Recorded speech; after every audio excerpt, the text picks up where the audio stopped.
दोस्तों नमस्कार। आप सभी का मेरे YouTube चैनल पर हार्दिक स्वागत है। दोस्तों आज की वीडियो के अपने मुख्य विषय पर आने से पहले आप सभी को मैं आज के इतिहास के बारे में कुछ बताना चाहूँगा।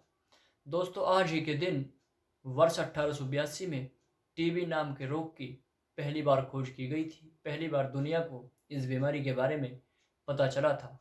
दोस्तों आज ही के दिन वर्ष 1895 में क्यूबा में स्वतंत्रता के लिए संघर्ष प्रारंभ हुआ था। यानी कि वहाँ पर आज़ादी की एक अलग जागनी शुरू हुई थी।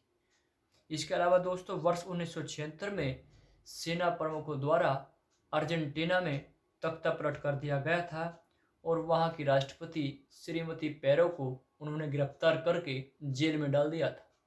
इसके अलावा दोस्तों आज ही के दिन वर्ष 2001 में पाकिस्तान भारत के साथ परमाणु निवारण वार्ता के लिए तैयार हुआ था।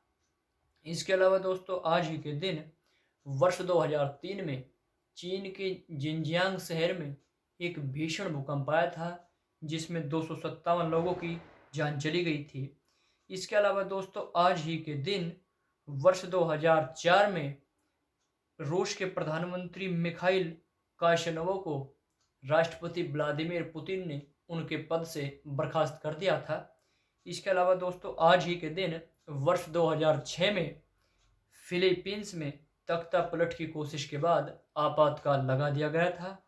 इसके अलावा दोस्तों वर्ष 2009 में केंद्र सरकार ने सेवा कर उत्पाद शुल्क में कटौती का फैसला लिया था। तो दोस्तों ये आज के दिन की या आज के इतिहास की कुछ प्रमुख घटनाएं मैंने आपके सामने रखी जो 24 फरवरी के दिन घटित हुई राष्ट्रीय और अंतर्राष्ट्रीय स्तर पर।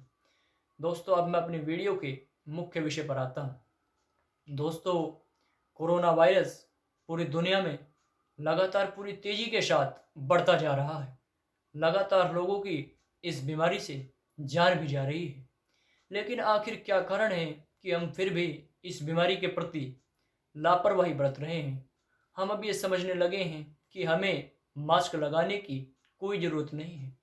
खास तौर पर यदि भारत जैसे देश की बात की जाए, हमारे देश में यदि आप सार्वजनिक वाहनों पर इस समय देखोगे और यदि सड़कों पर भी देखा जाए, बसों में देखा जाए, जिस तरीके से कोरोना के नियमों की धज्जियां उड़ाई जा रही है, वास्तव में वो संक्रमण को बढ़ावा देने वाला कहीं ना कहीं साबित हो सकता है। और ख़ास तौर पर ऐसी स्थिति में जब इसके नए नए स्ट्रेन सामने आ रहे हैं। दोस्तों यहाँ पर मैं आपको बताना चाहूँगा कि इस समय भारत में दोस्तों जो स्वस्थ होने की दर है इस बीमारी से वो 95.5% है। यानी कि भारत में लगभग 95.5% लोग इस बीमारी को मात दे चुके हैं। और इसके अलावा दोस्तों मैं आपको बताना चाहूँगा कि जो एम्स के डायरेक्टर है श्रीमान रणदीप गुलेरिया जी, उनका कहना है कि हमारे देश की 80% आबादी में इस बीमारी से लड़ने के लिए एंटीबॉडी की आवश्यकता है। तभी हम इस बीमारी से लड़ सकते हैं, इस बीमारी को मात दी जा सकती है। दोस्तों इसके अलावा मैं आपको बताना चाहूँगा कि जो भारत में कोरोना के कुल मामलों की संख्या है वो लगभग 1 करोड़ 10 लाख लोग इस बीमारी से अब तक संक्रमित हो चुके हैं। और दोस्तों इस बीमारी से भारत में अब तक 1 करोड़ 7 लाख लोग पूरी तरीके से स्वस्थ होकर के अपने घर जा चुके हैं। और दोस्तों इसके साथ ही 1,56,598 लोग अब तक इस बीमारी से अपना जीवन गंवा चुके हैं, अपनी ज़िंदगी की जंग वो हार चुके हैं। दोस्तों मैं आपको बताना चाहूँगा काफ़ी दुखद ये आंकड़ा है, हमारे देश में इतने लोग अपनी जान गंवा चुके हैं। और दोस्तों विश्व के अंदर इस बीमारी से अब तक दोस्तों 11,26,54,146 लोग अब तक संक्रमित हो चुके हैं। पूरे विश्व का ये आंकड़ा मैं आप सभी के सामने दोस्तों प्रस्तुत कर रहा हूँ। और इसके साथ साथ दोस्तों मैं आपको बताना चाहूँगा कि लगभग 24,96,749 लोगों की इस बीमारी से अब तक दोस्तों जान जा चुकी है। और दोस्तों मैं आपको बताना चाहूँगा कि ब्रिटेन की राष्ट्रीय स्वास्थ्य सेवा यानी NHS ने जो नए स्ट्रेन के बारे में जो बताया है वो वास्तव में और भी गंभीर समस्या की ओर इशारा कर रहा है। कहीं ना कहीं उसमें दोस्तों 7 लक्षण दिए गए हैं। जो नया स्ट्रेन कोरोना का भी पाया गया है उसमें 7 लक्षण हैं, जिनमें से मैं आपके सामने 3 या 4 लक्षणों का यहाँ पर दोस्तों उल्लेख करना चाहूँगा।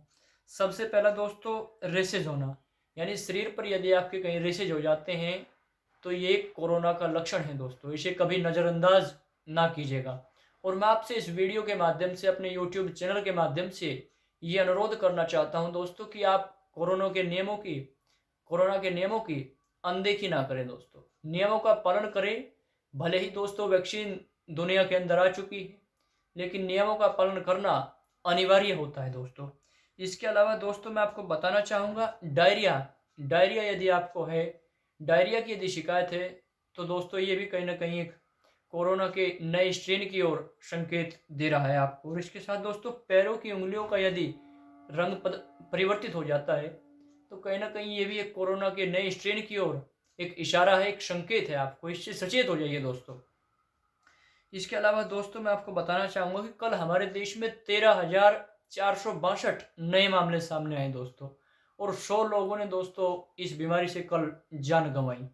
इसके अलावा दोस्तों मैं आपको बताना चाहूँगा, राजधानी दिल्ली में 27 फरवरी से लेकर 15 मार्च तक मध्य प्रदेश, छत्तीसगढ़, केरल जैसे जो राज्यों के जो लोग हैं, उनके आने पर रोक लगा दी गई है, और उन्हें तभी वहाँ पर दिल्ली के अंदर तभी प्रवेश दिया जाएगा जब वे अपनी रिपोर्ट, कोरोना नेगेटिव जो रिपोर्ट है, वो दिखा देते हैं।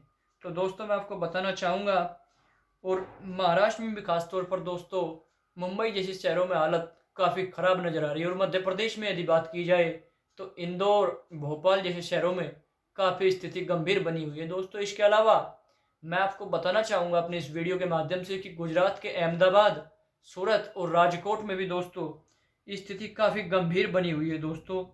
इन राज्यों में जो 4 से 5 राज्य हैं, 75% मरीज कहीं ना कहीं सामने आ रहे हैं। कहीं ना कहीं इस बात की ओर भी ये इशारा कर रहा है कि इन राज्यों के अंदर जो लोग हैं वो कहीं ना कहीं कोरोना के नियमों को पालन नहीं कर रहे हैं। अनदेखी कहीं ना कहीं देश के अंदर की जा रही है, जो लोगों की जान पर भारी पड़ रहा है, लोगों को अपने जीवन से हाथ धोना पड़ रहा है। तो दोस्तों हमें कोई ऐसा काम नहीं करना चाहिए जिससे दूसरे व्यक्ति की, समाज के अंदर दूसरे लोगों की जान जाती हो। कहीं ना कहीं हमें दूसरों के लिए जीने की एक कला भी दोस्तों सीखनी होगी। दोस्तों जीवन जब ही चल सकता है जब समाज में सब सुरक्षित हो, सभी संरक्षित हो। दोस्तों इसके अलावा मैं आपको बताना चाहूँगा कि महाराष्ट्र व केरल में 2 म्यूटेंट वेरिएंट मिले हैं दोस्तों, और ये वेरिएंट है N440K और दोस्तों E484K। और दोस्तों इसके अलावा मैं आपको बताना चाहूँगा कि हमारे देश के अंदर 6 लोग अफ्रीकी स्ट्रेन की चपेट में दोस्तों आ चुके हैं। जो अफ्रीकी स्ट्रेन, जो नया स्ट्रेन आया है, उसकी चपेट में हमारे देश के अंदर लोग आ चुके हैं। और यूके का जो स्ट्रेन, जो ब्रिटेन से जो नया स्ट्रेन आया है दोस्तों, उसमें अब तक 187 लोग उसकी चपेट में आ चुके हैं। और अकेले महाराष्ट्र में ही दोस्तों मैं आपको बताना चाहूँगा, यह आंकड़ा और भी चिंताजनक है, और भी दुखी करने वाला है कि देश के महाराष्ट्र जैसे राज्य में 6218 मामले दोस्तों कल अकेले महाराष्ट्र में सामने आए। और दोस्तों आप देख सकते हैं कि किस तरीके से महाराष्ट्र के लोग लगातार, जब से देश के अंदर कोरोना का पहला मामला आया, तभी से लगातार अनदेखी करने में दोस्तों लगे हुए हैं। और दोस्तों मैं आपको यहाँ पर बताना चाहूँगा कि हमारे देश में जो टीकाकरण अभियान है वो भी काफ़ी जोरों पर है, काफ़ी तेज़ी के साथ इस दिशा में काम किया जा रहा है दोस्तों हमारे देश के अंदर, जो कि काफ़ी अच्छी खबर है दोस्तों हमारे देश के नागरिकों के लिए, देश के लोगों के लिए एक बहुत ही अच्छी और सुखद खबर है दोस्तों। ये मैं आपको बताना चाहूँगा दोस्तों, यहाँ पर 1,19,07,392 लोगों को पहली डोज दोस्तों कोरोना वायरस की दी जा चुकी है दोस्तों, मैं आपको बताना चाहूँगा। और 64,71,047 हेल्थ केयर वर्कर्स को भी दोस्तों इसकी पहली डोज दोस्तों दी जा चुकी है अब तक हमारे देश के अंदर। जो हमारे फ्रंटलाइन कोरोना योद्धा है दोस्तों, उनको इसकी पहली डोज दी जा चुकी है। और दोस्तों इसके अलावा मैं आपको बताना चाहूँगा कि हमारे देश में यदि कोई भी कार्यक्रम राजनीति का हो तो उसमें नियम फिर आड़े नहीं आते, उसमें नियमों का पालन नहीं किया जाता दोस्तों। मैं आपको बताना चाहूँगा दोस्तों, महाराष्ट्र के मंत्री संजय राठौर कल एक मंदिर में घूमते हुए नजर आए दोस्तों, और उसका वीडियो वायरल होने के बाद लगातार इस पर राजनीतिक माहौल गर्म है दोस्तों। राजनीतिक पार्टियां लगातार इस पर जवाब मांग रही हैं दोस्तों। यहाँ पर मैं केवल इतना ही कहना चाहूँगा कि कोई भी मंदिर या कोई भी मस्जिद, कोई भी कार्यक्रम देश की जनता से या अपनी निजी सुरक्षा से बड़ा नहीं होता दोस्तों। हमें ऐसे कार्यक्रमों से बचना चाहिए, अपनी भी जान हमें बचानी चाहिए, और इसके साथ साथ दूसरे लोगों का भी हमें ख्याल रखना चाहिए दोस्तों। ऐसे कार्यक्रमों से बचना चाहिए। और दोस्तों इसके अलावा मैं आपको बताना चाहूँगा कि छगन भुजबल जो महाराष्ट्र के एक मंत्री है दोस्तों, उनके स्टाफ के भी 5 जो अन्य मेंबर्स है दोस्तों वो कोरोना पॉजिटिव पाए गए हैं। और जो स्वयं ये मंत्री महोदय है ये भी 22 फरवरी से कोरोना पॉजिटिव है दोस्तों। तो लगातार कोरोना वायरस हमारे देश में फैल रहा है, इसे दोस्तों गंभीरता से लें। और इसके साथ साथ मैं आप सभी से एक निवेदन और करना चाहूँगा दोस्तों, प्रकृति से जुड़े, प्रकृति से प्रेम करें। कोरोना का जो वैश्विक संदेश है वो यही है कि हमें अपनी संस्कृति को और अपने संस्कारों को नहीं छोड़ना है दोस्तों। भारतीय संस्कृति और भारतीय संस्कार सब श्रेष्ठ है दोस्तों। हमें प्रकृति के अनुरूप अनुकूल अपने जीवन को, अपने दिनचर्या को ढालते हुए इस बीमारी को पूरे नियमों का पालन करते हुए हमें मात देनी है दोस्तों। नमस्कार।